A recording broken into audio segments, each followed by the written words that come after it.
골로새서 2장 8절에서부터 15절의 말씀을 함께 살펴보도록 하겠습니다. 제가 기쁨에게 온 지 7년의 시간이 지났는데 7년 전에 왔을 때 처음 교회에 와서 제가 막 사역을 할 때 청년들과의 이 세대 차이, 당연히 이 나이가 있으니까 세대 차이가 있죠. 이 세대 차이를 깊게 느꼈던 사건이 있습니다. 그게 뭘까요? 제가 제 나름대로 청년들을 위하는 마음에 교회 오자마자 제가 무엇을 사다 놨냐면 라면을 사다 놨어요. 제가 이 교회에서 라면을 끓여 먹는 게 제일 맛있었거든요. 집에서는 눈치를 보며 저희가 삼형제다 보니까 3개를 끓여도 5개를 끓여도 저에게 돌아오는 양은 똑같아. 형님들이 원체 빨리 드시다 보니까 이 전투처럼 먹거든요. 그러다 보니까 이 먹는 거에 대해서 늘 이렇게 궁핍함이 있었는데 교회에 가니까 라면을 주는 거예요. 그것도 풍성하게. 그러니까 그게 너무 맛있었거든요. 그래서 제가 우리 교회 오자마자, 기쁨의 교회 오자마자 청년들에게 얼마든지 교회에 와서 너희가 마음껏 라면을 끓여 먹어라. 제가 라면을 잔뜩 사다 놨거든요. 근데 청년들 어떻게 했을까요? 세대 차이. 한 번도 와서 라면 안 끓여 먹더라고요. 그래서 왜 라면을 안 먹을까 궁금한 거예요. 혹시 소심해서, 혹시 교회에 뭔가 부담이 돼서 못 먹을까? 제가 이제 가까이 가서 물어봤거든요. 라면 끓여 먹어. 언제든지 와서 먹어. 그랬거든요. 그랬더니 친구들이 하는 말, 뭐라고 이야기할게요? 집에서도 지겹게 먹기 때문에. 세대 차이. 저는 집에서 그렇게 귀하고 전투처럼 먹었던 이 소중한 이 라면인데 아이들은 집에서 너무 편안하게 먹을 것이 없고 또 먹을 것이 편하게 먹을 수 있어서 쉽게 접할 수 있는 게 라면인 거예요. 그러니까 교회에서 라면을 주면 우리 청년들 반가워하지 않습니다. 어제 우리 아이들과의 시간을 즐겁게 보냈거든요. 아이들에게 맛있는 것을 먹이기 위해서 이 수영장에서 먹을 게 너무 제한적이니까 짜장면을 먹어야겠다. 제가 이렇게 생각을 했거든요. 애들한테 짜장면 먹을 사람 손들어. 제 생각에는 아이들은 막 손들 줄 알았어요. 어떻게 했을까요, 아이들이? 아무도 안 먹겠다는 거예요. 여러분, 이게 말이 됩니까? 아이들이 짜장면을 거부하네? 그만큼 아이들이 배가 부른 거예요. 풍족한 거예요. 먹을 기회가 많지 않아 기회가 있으면 잡아서 먹어도, 배가 불러도 어떻게 해서든지 먹었던 게 우리들의 모습이라면 이제 아이들은 배가 불러요. 풍족한 시대에 살아요. 결국 짜장면 먹지 않고요, 피자를 먹었어요. 피자를. 아이들이 피자를 먹고 싶어서 피자를 먹은 것이 아니라 우리 황당 간사님이 이 수영장 가까이 있어서 집을 초대한 거예요. 집에 가서 놀기 위해서 갔다가 피자를 먹은 거예요. 피자를. 이 모습을 보고 아이들이 정말 풍족하구나. 피자를 사서 먹이는데 피자가 또 심지어는 남았어요. 그래서 선생님들이 다 먹었는데 결국은 이 모습을 보면서 제가 느끼는 것은 정말 풍족한 시대에 우리가 살고 있구나. 여러분, 그렇지 않습니까? 저 때만 해도, 이 라떼 시대인데, 저 때만 해도 이 삼형제 품에서 어떻게 해서든지 제 먹거리를 지키기 위해서 꼼쳐놨거든요. 저희 집이 이 주택이어가지고 이 옥상이 있었어요. 그 바깥 계단으로 올라가면 항아리가 놓여져 있고 조그마한 공간이 있는데 거기에 제 아지터거든요. 거기에서 이 국회의사당의 이 지붕이 보이고 이 불꽃놀이, 여의도에서 불꽃놀이를 하면 펑펑펑 터지는 모습이 보이는 저만의 추억의 장소예요. 그런 아름다운 추억만 있는 것이 아니라 그 자리에 훔쳐놓은 간식이 있는 거예요. 그래서 형들 몰래, 가족들 몰래 먹고 내려왔던 장소가 그곳이에요.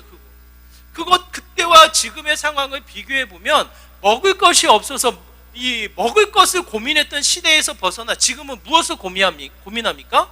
무엇을 먹을까? 싸놓고 어떤 것을 먹을까? 우리 아이들이 먹지 않는다고 하는 것을 어떻게든지 먹이게끔 하려고 하는 게 지금 이 시대의 고민인 거예요. 눈부신 발전을 했습니다. 정말 영화에서만 보던 대로 자동차가 자기 이 크루즈라는 기능을 통해서 자기가 속도를 조절을 하고 앞뒤 거리를 조절해서 스스로 자동차가 가요. 운전자가 정말 편리한 기능을 맞이하며 시대를 이 혜택을 누리며 살아가는 시대의 모습을 우리가 살아가게 됩니다.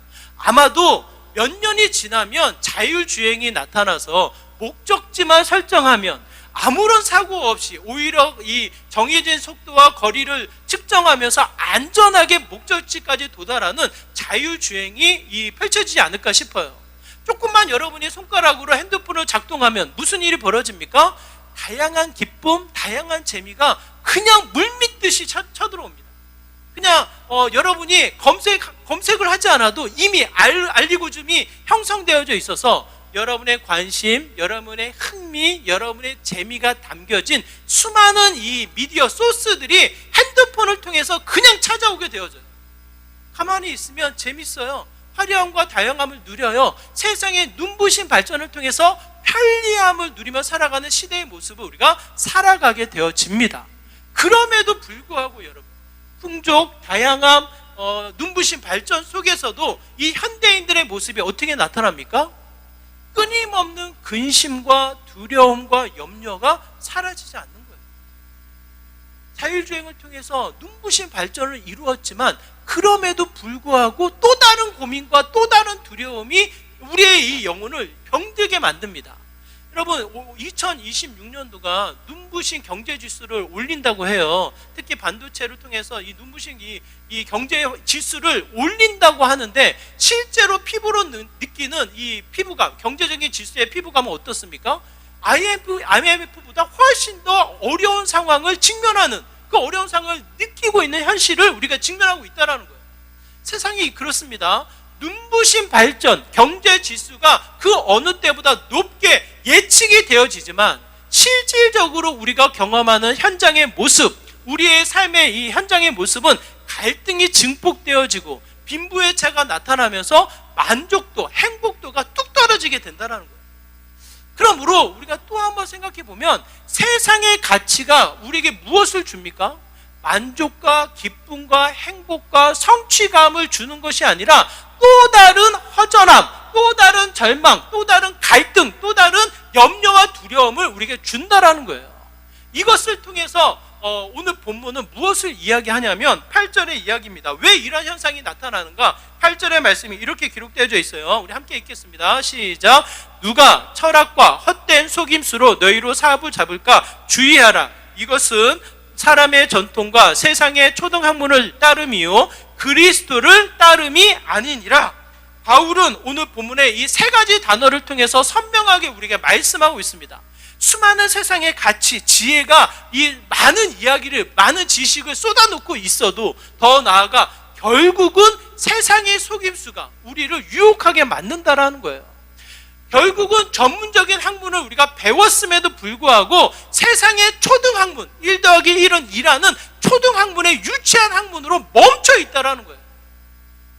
결국 세상의 다양함 속에 이 눈부신 발전을 통해서 이 흥미로운 가치로 우리에게 다가오고 있지만 현실적인 문제는 수많은 병든 영혼들의 모습에 불과하다는 거예요. 그러므로 이 두려움이 무슨 병을 나타나게 됩니까? 공황장애를 일으키는 거예요. 많은 것을 소유하고 많은 것을 누렸지만 공황장애가 뭡니까? 어느 한순간에 이것이 사라지면 어떡하지? 일어나지도 않을 일을 염려하며 내가 가지고 있는 것이 사라지면 어떡하지라는 두려움 속에 죽을 것만 같은 이 공포를 느끼는 거예요. 그게 공황장애예요. 점점점 이 아이들의 모습이 여러분 눈부신 발전을 하니까 우리 아이들 앞으로 이 아이들이 살아갈 시대는 정말 21세기 우리가 상상할 수 없는 화려한 시대를 살겠구나 이 기대감과 소망이 넘칩니까 여러분? 다음 세대들은 이미 세대를 보면서 포기하는 시대를 살아요. 어떻게 하면 내가 멋진 세상을 멋지게 살아갈까가 아니라 무거운 짐을 지고 있는 것처럼 세상에 대한 염려와 두려움 속에 소망을 잃어가는 삶의 모습으로 살아가고 있단 말이에요. 그 모습을 보면 이 현대인들의 모습이 얼마나 큰 질병 속에 놓여져 있는가.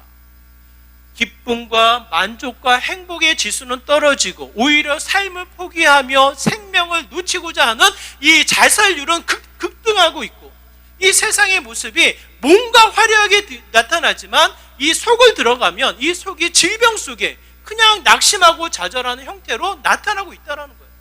이게 왜 그런가?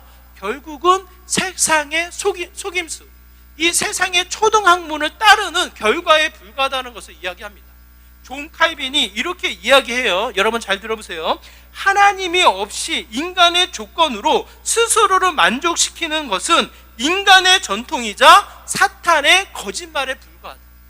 세상에 어떠한 요소도 이거면 충분해, 이것만 있으면 돼, 이것만 있으면 모든 것을 해결할 수 있어라고 속삭이는 이 모든 것들이 오늘만 그런 것이 아니라 전통에 이어지는 현상이며 수많은 미혹해하는 영들의 거짓말에 불과하다라는 거예요. 결국 우리는 누구의 형상대로 지음받았습니까? 누구예요? 이 창세 전에 하나님이 뜻하셔서 그의 형상대로 지음받은 우리들은 하나님 없이는 만족할 수 없는 거예요. 하나님 없이는 우리가 채울 수 없는 금간 영혼에 불과한 거예요. 그러므로 세상의 그 어떠한 것을, 좋은 것을 우리의 영혼에 채운다 할지라도 하나님이 없이는 어떻게 됩니까? 결국은 그 모든 것이 사라지는 헛됨에 불과하다는 것을 이야기합니다. 그러므로 우리가 믿는 믿음의 내용, 믿음의 태도는 무엇입니까? 여러분 기억하시기 바라요. 하나님을 따르는 믿음이 이와 같다라는 거예요. 오늘 본문 9절과 10절에서 이야기하는데 우리 9절부터 우리 한번 같이 읽어볼까요? 9절입니다. 9절의 말씀 같이 읽겠습니다. 시작. 그 안에는 신성의 모든 충만이 육체로 거하시고 10절 너희도 그 안에서 충만하여졌으니 그는 모든 통치자와 권세의 머리시라. 뭐라고 이야기합니까? 예수님이 어떠한 분이셔요? 우리 믿음의 대상이 되는 예수님이 어떠한 분이십니까? 참 하나님, 참 하나님의 신성, 그 하나님이 가지고 있는 모든 성격, 모든 특징, 모든 성품을 어떻게 해요? 그의 육체의 온전한 충만으로 담아서 오셨다라는 거예요. 참 인간으로 이 땅에 오신 예수님이 참 하나님이심을 고백합니다. 이것은 우리가 그냥 이론적으로 합리적인 사고로 고백하는 것이 아니라 실제 하나님이 그렇다라는 거예요. 예수님이 참 하나님 본체이시나 자신을 비워 육체의 모습으로 오셨을 때 하나님과 동등된 권위, 동등된 위엄, 동등된 능력, 동등된 성품을 가지고 이 땅에 오셨다라는 거예요. 그러므로 죄가 없으신 그 예수님이 병든 자를 고치시고 오병이어의 기적을 일으키시며 심지어는 십자가의 죽음을 넉넉히 이기셔서 어떻게 됩니까? 참 생명, 부활의 영광을 나타내셨다라는 거예요. 여기에서 충만이란 그냥 이론적인 한 부분의 충만을 가득 채움을 이야기하는 것이 아니라 영적으로나 육적으로나 완전한 넘치는 충만의 의미를 우리에게 이야기합니다. 예수님이 그런 분이신 거예요. 예수님이 그 세상의 어떤 것과 비교할 수 없는 완전한 분, 그 어떤 것과 비교할 수 없는 충만한 그 가치가 예수님이시라는 거예요. 그런데 10절에서는 뭐라고 이야기합니까? 다시 한번 우리 10절의 말씀 볼까요? 10절입니다. 함께 했습니다. 시작. 너희도 그 안에서 충만하여졌으니 그는 모든 통치자와 권세의 머리시라. 뭐라고 이야기합니까? 예수님만 충만한 그 자체, 완전한 그 자체에 멈춰 있지 않고 누구요? 우리예요, 우리. 너희도 우리로 하여금, 그 골로새 교인들로 하여금, 더 나아가 지금 우리에게로 하여금 뭐라고 말씀하시냐면 충만하다는 거예요. 충만. 하나님 한 분만으로, 예수 그리스도 한 분만으로 충만한 가치를 우리에게 말씀하고 있습니다. 이 충만하다는 가치의 의미는 그냥 우리의 심적인, 우리의 이 마음의 어떤 위로, 마음으로만 뭔가 이 성취감을 느끼는 위안을 주는 내용이 아니라 우리의 마음과 생각의 변화를 통해서 어떻게 됩니까? 실질적인 우리의 삶의 혜택, 풍족, 충만으로 이어진다는 거예요. 마음의 상태, 내 생각의 상태로만 멈춰 있는 것이 아니라 실질적인 여러분의 삶, 여러분의 가정, 여러분의 일상에 충만한 삶으로 이어진다는 거예요. 이게 그냥 어떤 신앙의 고백으로 나타나는 것이 아니라 실질적인 이 통계에서도 나타나는데 프리서치 센터나 WVC 세계의 이 가치를 연구하는 단체에서 연구를 하다 보니까 종교적인 가치와 경제적인 지수와 삶의 만족도의 이 세 가지 카테고리로 연구를 해보니까 같이 비례한다는 거예요. 하나가 이게 다르게 나타나는 것이 아니라 하나님에 대한 믿음의 테두리가 경제적인 수치와 삶의 만족도로 연결이 되어져서 같이 비례하는 현상을 연구 결과로 누리게 된다는 거예요. 우리나라도 마찬가지입니다. 70년대, 80년대, 90년대 눈부신 경제의 발전을 이루었거든요. 이 그래프로 보면 비례하는 그래프가 나타나는데 그때 당시에 우리 한국의 또 하나의 현상이 뭐냐면 기독교가 눈부신 발전을 하게 되는 거예요. 우리 선배 목사님들이 표현이 그래, 표현이. 그냥 간판, 십자가에 간판 달고 문만 열면 사람들이 밀려왔다, 이렇게 이야기를 해요. 그게 그냥 단순하게 사람이 많아졌다 이런 개념보다는 이 전체적인 흐름을 통해서 일하심의 역사를 우리가 봐야 하는데, 믿음의 상승 곡선이 나라의 발전과 경제의 또 다른 이 화려한 일들을 이루게 된다는 거예요. 근데 우리는 이 가치를 그냥 경제의 발전만 보고 믿음의 이 태도를 이원론적으로 나타나게 되는데, 실질적으로는 오늘 본문의 가치를 통해서 우리가 이야기하는 것은 내 마음, 내 믿음의 상태에 대한 충만이 그 안으로만 멈춰있지 않는다는 거예요. 내 마음과 생각을 바꿔 내 삶의 태도를 바꾸고, 더 나아가 경제적인 활동과 삶의 내용에 있어서 만족도가 높은 삶의 질로 상승시키는 그 테두리가 충만으로 이어진다는 거예요. 때로는 절제로, 때로는 성실로, 때로는 하나님에 대한 이 순종으로 한 걸음 한 걸음 나아가다 보니 그가 채우시는 충만이 단순한 교회의 이 활동의 믿음으로만 멈춰 있는 것이 아니라 가정과 일상에 확장되어지는 충만으로 이어진다는 거예요. 그러므로 여러분, 우리가 기억해야 할 것은 뭡니까? 하나님이 우리의 삶 가운데 온전한 충만, 완전함으로 우리에게 임하실 때 우리의 삶이 진정한 기쁨과 행복을 누리는 믿음의 테두리가 되는 거예요. 나의 부족이 또 한 번 채워져 하나님의 일하심을 누리는 은혜의 자리가 된다는 것을 이야기합니다. 고린도후서 9장 8절의 말씀이 이래요. 한번 같이 읽겠습니다. 함께 읽습니다. 하나님이 능히 모든 은혜를 너에게 넘치게 하시나니 이는 너희로 모든 일에 항상 모든 것이 넉넉하여 모든 착한 일을 넘치게 하게 하려 하심이라. 이 넘치는 테두리가 달라요. 내 영혼을 넘치게 하시고, 더 나아가 주어진 삶에서 이 증명되어지듯 이 삶에서 모든 것이 넉넉하여 어떻게 됩니까? 착한 일, 선한 일을 통해서 그 넉넉함이 나타나게 된다는 거예요. 이게 믿음과 육, 우리의 삶이 구분되어져서 믿음으로만 위안하고 믿음으로만 뭔가 충만하다, 그렇게 끝나지 않습니다. 나의 믿음이 우리의 일상에 연결되어져서 또 한 번 그가 채우시는, 그가 넘치게 하시는, 그가 충만케 하시는 놀라운 은혜가 믿음을 통해서 비롯되어진다는 것을 이야기해요. 그러므로 여러분, 세상의 것 아무리 움켜쥐려고 해보십시오. 그게 잡힙니까? 세상의 것이 움켜쥐려고 하면 할수록, 팔을 뻗으면 뻗을수록 어떻게 됩니까? 세상을 쫓겨 살아가는 거예요. 아무리 그것을 잡으려고 해도 세상의 것이 잡히지가 않습니다. 잡힌다고 착각할 뿐이지. 결국은 하나님으로 내 영혼을 채우세요. 하나님의 일하심을 통해서 또 한 번 내 일상, 내 가정을 충만하게 채우다 보면 그의 일하심이 내 삶을 바꾼다라는 거예요. 충만케 하신다는 거예요. 충만케 하신다는 거예요. 그 진리를 여러분이 깨달으셔서 이 세상의 방황, 세상이 주는 두려움, 세상이 주는 염려와 근심에 매이지 마시고 우선해서 하나님의 충만, 그 예수 그리스도가 증명하신 죽음을 이기시고 부활의 영광, 생명의 이 가치를 드러내신 그 충만을 먼저 채우시면, 여러분 그 자리를 채워나가시면 하나님의 일하심이 더욱더 크게 나타나는 믿음의 이 일하심이 나타나게 된다니까요. 이게 제 말이 아니라 통계를 통해서 나타나고 수많은 믿음의 선조들을 통해서도 증명되는 일이에요. 여러분, 실패하지 않습니다. 세상의 것들로 채우지 마시고 하나님 한 분만으로 비교할 수 없는 예수 그리스도를 통해서 내 영혼을 충만케 하시는 여호와 하나님을 기억하셔서 그분을 향한 믿음을 통해 충만, 완전을 채워나가는 믿음의 모습이 되시기를 바라요. 그것이 곧 내 영혼으로 시작해서 내 육신이 또 넉넉히 채워나가는 믿음의 출발점이 된다는 것을 이야기합니다. 충만으로 끝나는 것이 아니라 완전히 우리의 정체성을 새롭게 하시는 여호와 하나님이셔요. 오늘 본문에 11절 이렇게 이야기합니다. 우리 11절의 말씀 같이 볼까요? 11절입니다. 함께 했습니다. 시작. 또 그 안에서 너희가 손으로 하지 아니한 할례를 받았으니 곧 육의 몸을 벗은 것이요 그리스도의 할례니라. 여러분, 구약의 할례를 의미합니다.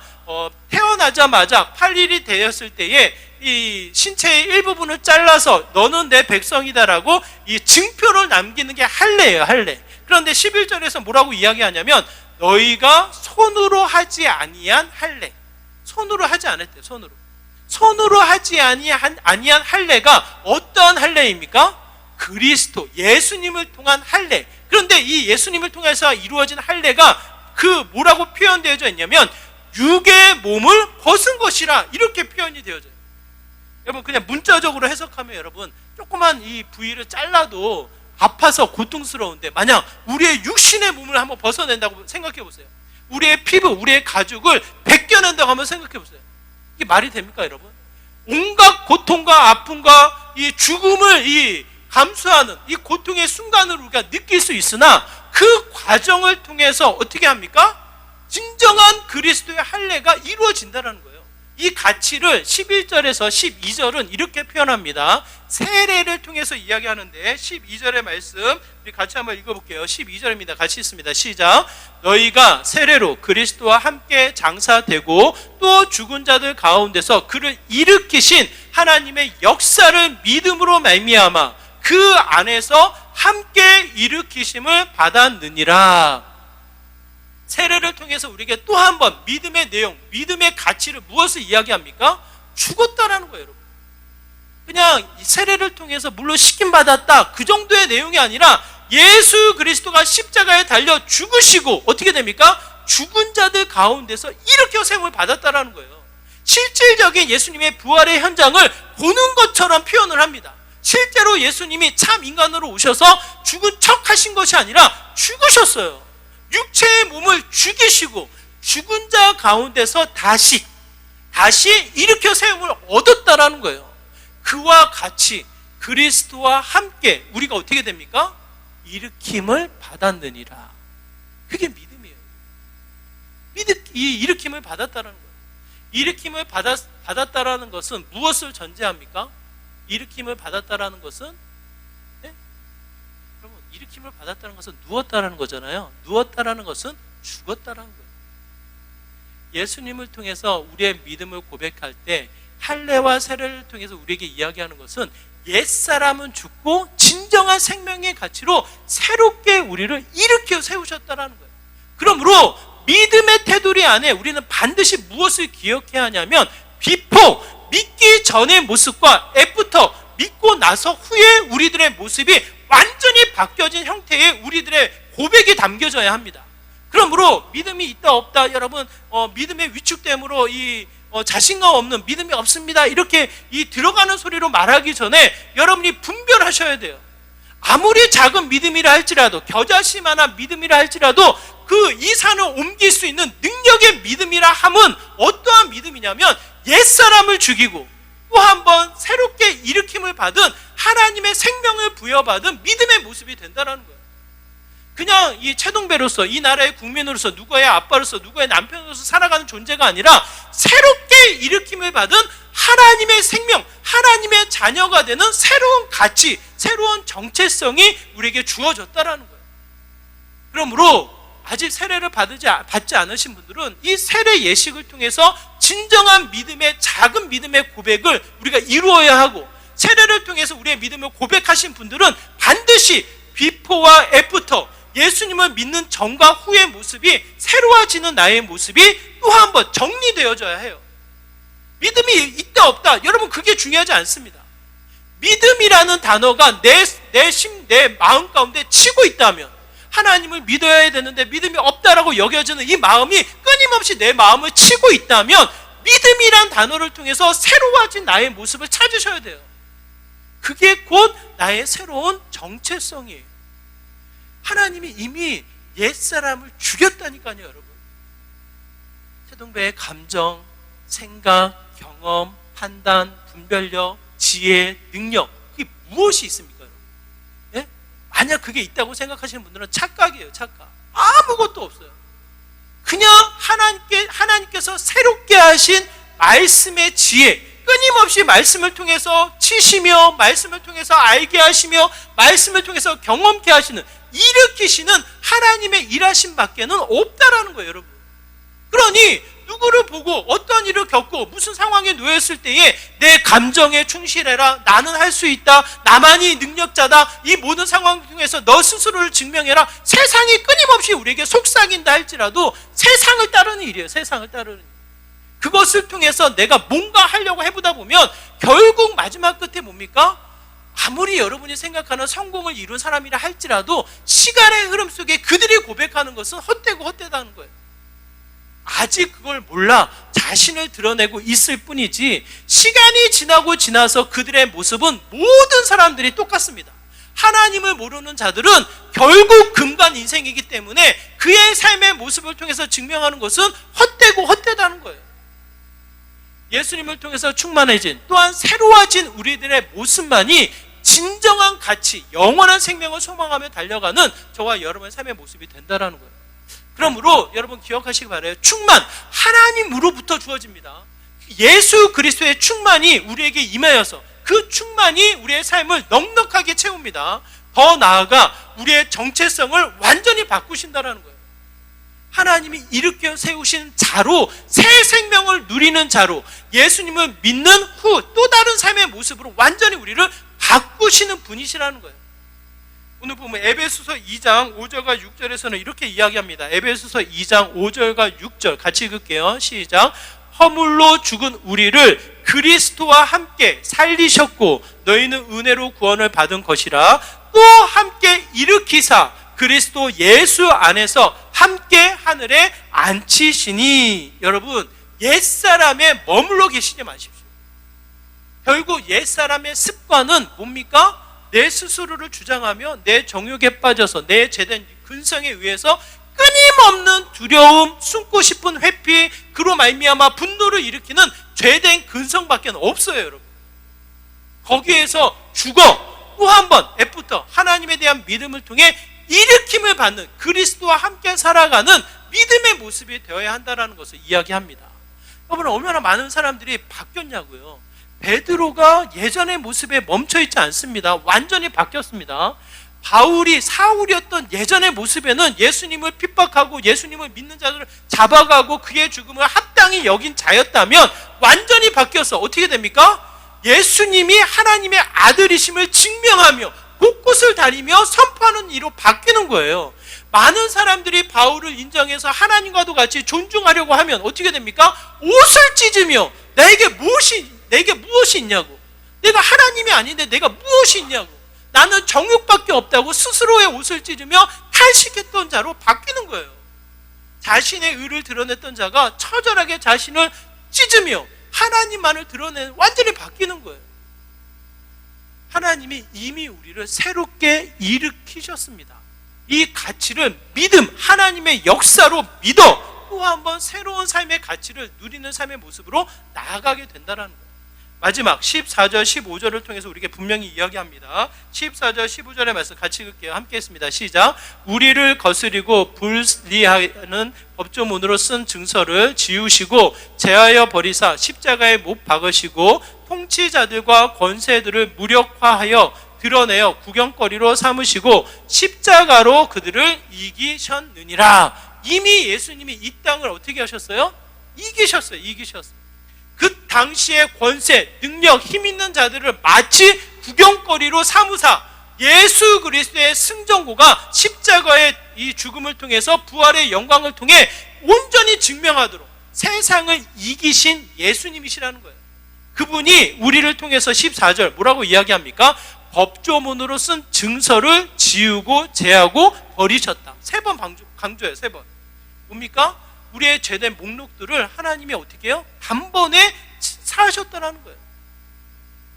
이 루터가 종교개혁을 일으키고 이 루터는 소심한 사람이었거든요. 이 두려움이 많았던 사람이거든요. 근데 어쩌다가 종교개혁을 일으키는 이 불씨로 하나님이 사용하신 거예요. 그런데 이 마음의 상태는 늘 두려운 거죠. 큰 일을 이뤘지만 마음이 두려운 거죠. 이 두려운 마음에 이 책을 쓰고 있었나, 이 서적에 놓여져 있었는데 그때 환상을 보게 돼요. 환상. 아마도 이 미혹해하는 영이 루터를 이 속삭이는 이 장면이 아닌가 싶어요. 루터는 이제 환상이라고 표현을 하는데 이 미혹해하는 영이 찾아와가지고 두루마리를 피는데 이 두루마리에 뭐가 기록되어져 있습니까? 루터만이 알고 있는 자기의 죄된 제목들이 나열되어져 있다는 거예요. 네가 이런 죄인인데 네가 무슨 일을 하겠냐고 이 루터를 위협하고 루터를 위축하게 만드는 이 상황으로 치닫고 있다는 거예요. 그래서 이 루터가 가만히 보니까 자기의 제목이거든요. 하나 둘씩 읽으면 읽을수록 점점점 위축되어지고 점점점 이 마음이 두려움이 커지는 거예요. 그때 오늘 본문 이 골로새서 2장 14절 15절의 말씀이 선포되어지는 거예요. 봐라, 하나님이 이미 이 모든 것을 제하시고 사하시고 버리지 않으셨냐? 네가 어찌 이 사하고 버리고 이 없앤 이 증서를 가지고 나를 위협하냐고 선포했다는 거예요. 선포했다는 거예요. 그만큼 소심하고 위축되어져 있는 루터에게 또한 미혹해하는 영이 어떻게 합니까? 속삭이는 거예요. 속삭이는 거예요. 세상의 속삭임이 거짓과 속임수로 끊임없이 어떻게 합니까? 우리를 두렵게 만드는 거예요. 믿음 없잖아. 예배만 드리면 뭐 하겠어? 끊임없이 우리의 죄된 근성을 유혹하고 지적하며 그냥 하나님 앞에 숨어버리도록, 하나님을 멀리 떨어지도록 이렇게 위축하게 만든다는 거예요. 그런데 이미 예수님은 우리에게 무엇을 확증해서 보여주십니까? 모든 죄된 근성의 이 법조문이거든요. 이 법의 문서거든요. 이것을 제하시고 버리시고 사하시고 어떻게 해요? 이기게 하셨다라는 거예요. 예수님을 이긴 것이 아니라 더 나아가 로마서 8장 37절 같이 읽을게요. 로마서 8장 37절 같이 읽습니다. 시작. 그러나 이 모든 일에 우리를 사랑하시는 이로 말미암아 우리가 넉넉히 이기느니라. 우리로 하여금 뭐예요? 승리케 하셨다라는 거예요. 승리케 하셨다. 여러분, 분명 우리 완전하지 않아요.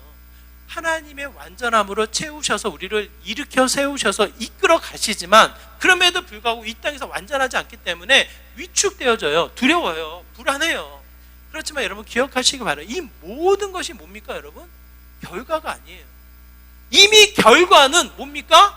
예수 그리스도께서 승리의 깃발을 흔들며 승전구를 외치고 있다는 거예요. 그분을 통해서 이미 우리는 뭡니까? 승리가 약속되어진 삶인 거예요. 삶. 그 월드컵 결승전이 내일 하거든요. 내일 경기에서 이미 우승 나라가 정해졌다고 한번 생각해 보세요.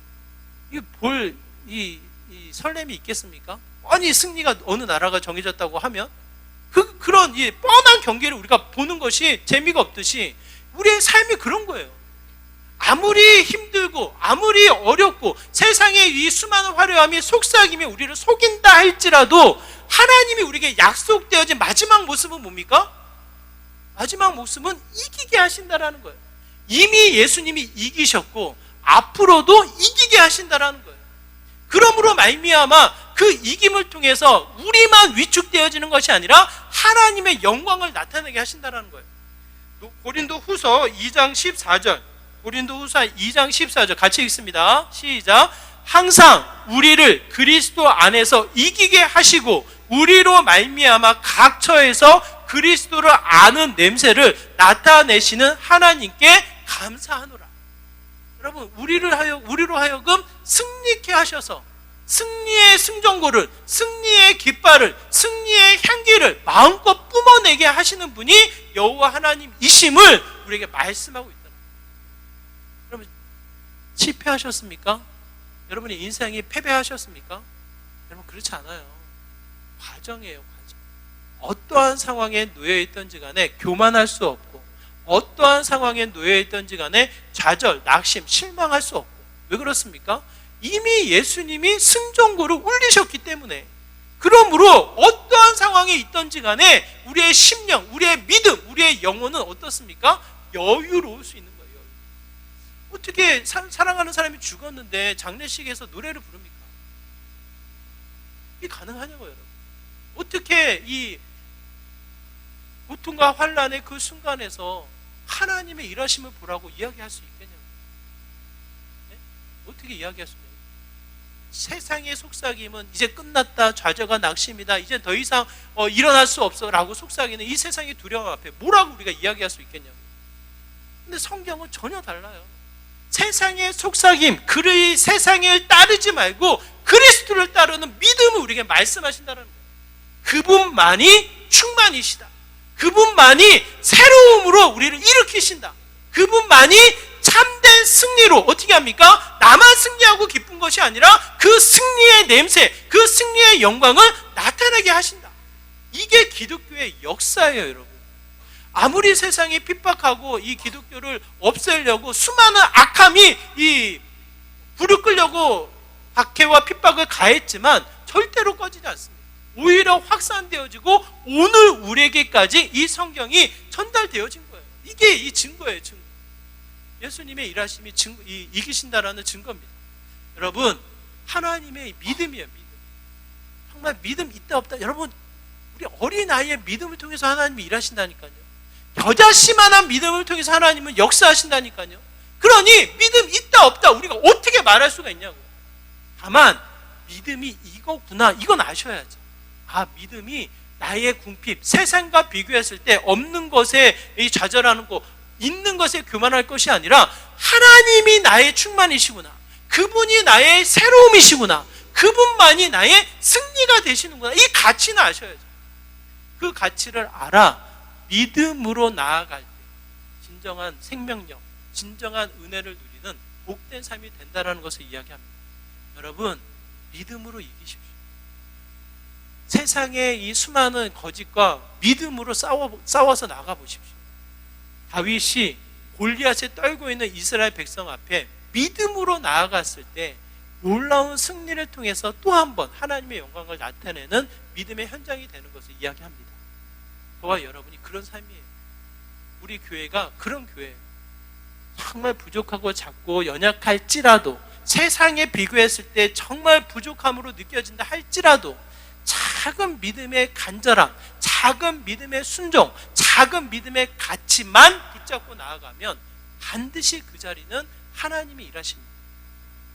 여러분의 가정이, 여러분의 일상이 그 믿음을 통해서 또 한 번 승리를 외쳐나가는, 하나님의 기쁨을 누려나가는 복된 삶이 되시기를 주님의 이름으로 축원합니다. 말씀을 기억하시면서 함께 기도하기 원해요. 세상의 속삭임, 세상의 초등학문에 멈춰 두려워 떨 것이 아니라 하나님을 따라 믿음으로 또 한번 달려나가는 믿음의 삶이 되기를 소망합니다. 주님만이 나의 충만이십니다. 주님만이 나의 죽음에서 일으켜 세우시는 진정한 변화를 더하시는 예수님이십니다. 그를 통해서 승리가 우리에게 약속되어져 있습니다. 그 믿음으로 우리의 가정이, 우리의 일상이, 이 몸된 교회가 달려가기를 소망합니다. 믿음을 통한 승전고를 울려나가는 믿음의 복된 삶이 되게 하여 주시옵소서라고 이와 같은 마음을 함께 기도하며 나가도록 하겠습니다. 기도합니다. 하나님 아버지, 지금 간절한 마음으로 기도합니다. 세상에 보여지는 수많은 두려움, 염려, 근심, 세상의 거짓된 속삭임에 내 마음이 위축되지 않기를 원합니다. 주어진 환경으로 말미암아 두려워 떨며 멈춰있지 않기를 소망합니다. 또 한 번 깨어서 충만이시오, 새로운 생명이시오, 승리가 되시는 예수님을 따라 또 한 번 믿음의 승전고가 울려나는 믿음의 삶이 되기를 소망합니다. 하나님, 나의 믿음 부족하오나 연약하오나 그 믿음의 대상이 되시는 예수 그리스도를 통해서 또 한 번 승전고를 울려나가는 복된 삶이 되기를 소망합니다. 하나님, 주의 거룩한 자녀들, 그 가정과 직장과 사업체, 몸된 교회가 그 믿음을 통해서 또 한 번 생명력을 더하게 하여 주시고 주님 앞에 달려나아갈 때 참된 승리, 새로워지는 은혜, 또 한 번 충만을 누려나아가는 믿음의 귀한 자리가 되게 하여 주시옵소서. 주님,